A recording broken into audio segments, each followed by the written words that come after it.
okay, well, let's make the obvious point from the get-go. And this will be another Lewis-Hamilton command performance, indeed, both weekends, the British Grand Prix and the 70th anniversary Grand Prix, on a circuit that will definitely reward this amazing, awesome car driver combination.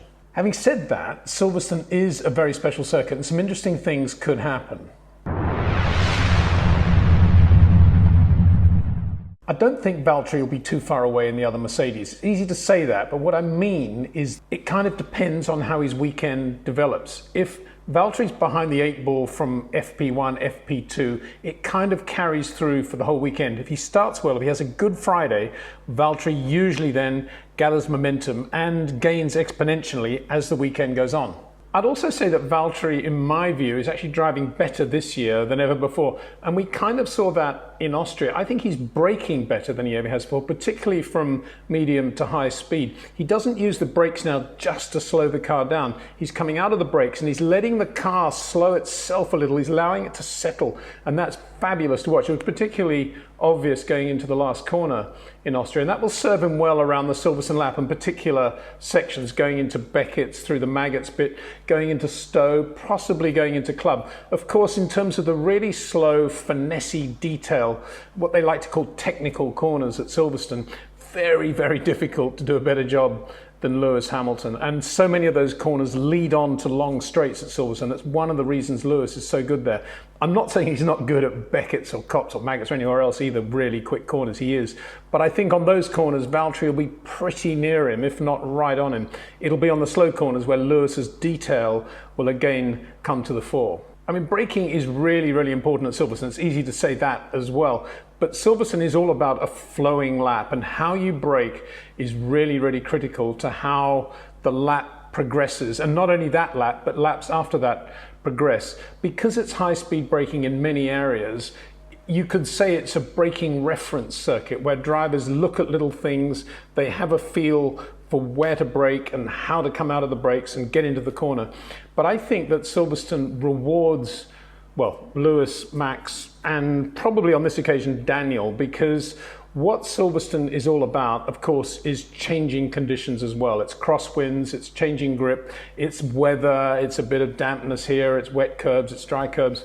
And in those situations, it's the drivers who have this natural feel for the turn-in point versus the rotation point. Rotation point, some people call it the apex, but apex implies a geometrical apex, which is achieved by extending the two straights and bisecting the angle. That is the geometrical apex. But you'll find most of the great drivers don't apex at that point. They rotate the car at the moment when there's the least downside to do all that nasty heavy steering turning. That's before the geometrical apex. It's very rarely after the geometrical apex. But you'll find drivers like Lewis and Max and Daniel, as I say, and Charles, if he's on it, breaking into that rotation point. And it's that natural feel for where they have to brake to get to that rotation point. And don't forget the rotation point changes lap to lap at Silverstone. It's that natural feel that enhances the class of drivers like Lewis, Max, and Daniel, and maybe Charles. Other drivers will be looking at points on the circuit where they might brake, where they might turn in. Of course, they will change over the course of a race. And I say that not because some drivers are inept. I say it because that is the way most race drivers do operate. This is the turning point. That is the apex. Oh, I've got understeer. I'll tell the engineer, oh, I'm a little bit early on the turn in there. I've probably got a bit of oversteer. That's how those spurious comments about the cars actually are generated.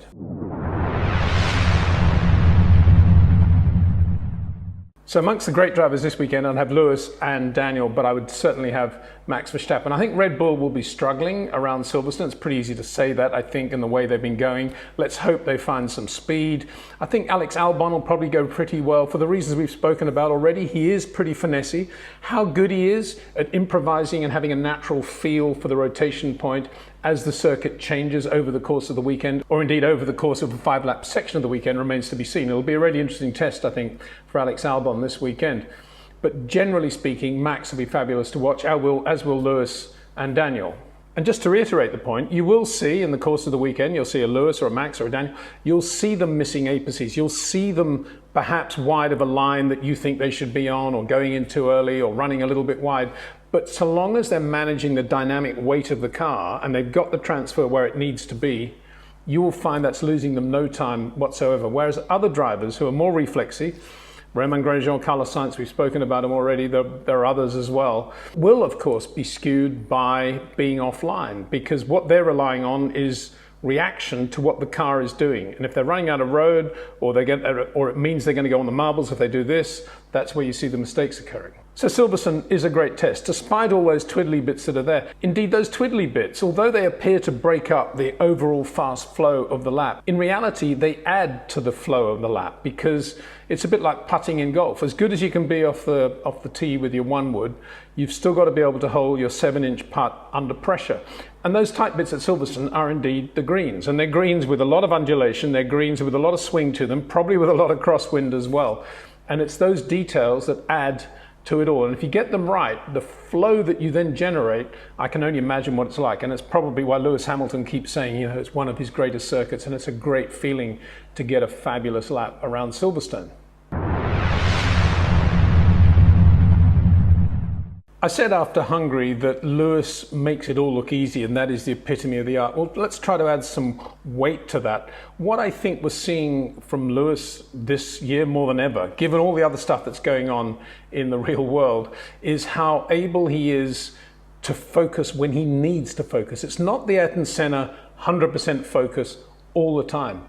It's being able to choose the moments when you've got to really focus on what you're going to be doing. And that's really critical, because if you are focusing all the time, the hyper-focus then leads to overreaction. It's very, very easy to say, I'm working hard, I'm trying hard, I'm absolutely flat out every lap, I'm 100% focused, Ayrton Senna style. But errors will creep in if you're going to do that, because you're going to be overreacting to everything that happens. What we see with Lewis is Lewis choosing the moments of the weekend when he knows he has to be Lewis Hamilton. And it's that ability to choose those moments that's so critical. So Friday for him is kind of a non sequitur. It's not a day when he needs to go out and do anything other than just feel the car, feel the circuit, what it's going to be doing. Saturday morning, yeah, he can think a little bit more about race strategy, what these tires are doing, how the fuel load's going to react to it. But then comes qualifying, and that's when Lewis becomes a completely different person, a completely different driver, and that is an enormous skill. That's a huge skill. Max Verstappen has it, probably Charles Leclerc has it, although we'll get on to him in a minute. I think one of the reasons Lewis is so able to do that now is because he's not focused at all on what's going on in the other car. Valtteri Bottas for him is the perfect teammate, not because he's beatable, but because from Lewis's point of view, he's so singular, he's so easy to read, that it allows Lewis just to be Lewis Hamilton and to think about the world around him. He learnt that kind of from Nico Rosberg when he lost the World Championship to Nico. He was focused a lot that year on trying to do a better job than Nico. And there is nothing more destructive in motor racing than a driver having to focus or allowing himself to focus on always out qualifying and out racing his teammate. That takes away the much bigger picture of when he needs to be quick, when he needs to relax, when he needs to give himself some mental capacity to think about the race and to think about all the changing variables around him.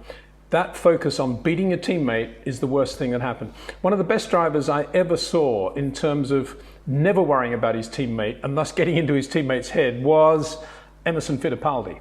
Absolutely brilliant at both Lotus and McLaren at his peak in Formula One. I would say he was the absolute master. Niki Lauda was pretty good at it as well. But the driver, interestingly, who I think concentrated too much sometimes, was Ayrton Senna. I think he made mistakes as a result of this 100% focus all the time, always wanting to be the quickest driver on track. For a complete counterpoint of that, look at Ferrari right now. Totally emotional. Both drivers in disarray. Sebastian Vettel externally saying all the right things, being the charming Sebastian Vettel that we know and love. Behind the scenes, he's emotionally very hurt by Ferrari not retaining his services for 21 and beyond. In other words, not paying him the money that he thinks he's due.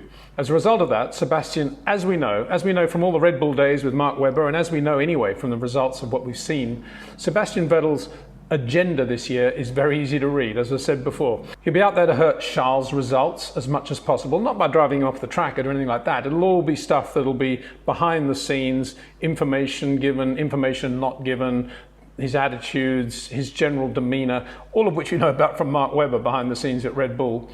And as a result, Ferrari, the most emotional team in Formula One anyway, is being driven by nothing but emotion right now. And as good as Charles is, you see his emotions coming out in his radio communication, and none of that is good for the team or for Leclerc. He's trying as hard as ever, but he's not being Charles Leclerc in the way Lewis Hamilton in a race car is being Lewis. And don't forget, he was the driver that upstaged Sebastian last year, even when they had a rule-defying engine. But he can't do it at the moment. That shows where Ferrari are. He's a driver under pressure, managed by the son of the president of the FIA, and that may have its own agenda. Maybe Nicholas Todd sees himself, perhaps, as a future team principal of Ferrari, and that can be nothing but complication. Well, messy, really. As for how the SF1000 will go at Silverstone, well, impossible to say. They'll be throwing as much as they possibly can to the car after Hungary, some of which will work, most of which won't. What we can say is that for sure the power will still be down on that of the Merc. Speaking of Merc, there's no way Racing Point are going to be slow around Silverstone, so be ready for that. And I think one of the reasons Lance Stroll is advancing so rapidly as a driver right now is for this teammate business. He's not focused at all now on beating Sergio Perez. He's focused on his own world. He's focused on being self-critical, keeping the communication going with Rob Wilson, even in the COVID era. And already he knows he can take the race to Sergio Perez in a couple of important areas, particularly in the wet and probably on medium and fast corners. That's perfect. And in that respect, you could say Stroll-Perez is the perfect driver combination for the team right now. If you want Racing Point to go to the next level though, you're probably going to have to pay your megabucks to somebody like Sebastian Vettel. And the question is, will this hurt Lance, son of the owner? I don't think so. By the time somebody like Vettel gets into the team, I think Lance will be sufficiently comfortable in the way he's developed as a racing driver not to let him worry too much. I think a bigger problem actually would be if you had somebody like Lando Norris or George Russell in the car. With Sebastian, he's going to be in one of these there's nothing to lose, everything to gain situations. So it'll probably be a very good thing again for Lance Stroll. I think Daniel Ricciardo will go well at Silverstone. He's relaxed, his future is under control at McLaren, he's made his money if all else fails, and the Renault isn't half bad as midfield cars go. And although Red Bull will probably struggle again relative to, say, Racing Point, I think Alex Albon, as I said earlier, will have a good weekend, or a good couple of weekends, one of the two anyway. And that's because he has that finesse and that touch, that suppleness. All he lacks really is some sort of structure, the sort of structure that would come from having some good sessions with a tough driver coach. Lando, of course, will be good around Silverstone, and he's emotionally free. But Carlos Sainz, despite all the smiles, will be looking to beat Lando in every session that he goes out in the car. And of course, that is not a good thing. I think George and Nicholas Latifi will have good weekends at Williams. Both drivers are quick, and there are no real emotions flying around at Grove at the moment, now that both drivers know what they're going to be doing in 2021. Share sale aside, of course. And the Merc engines in the Williams won't be slow, as we know.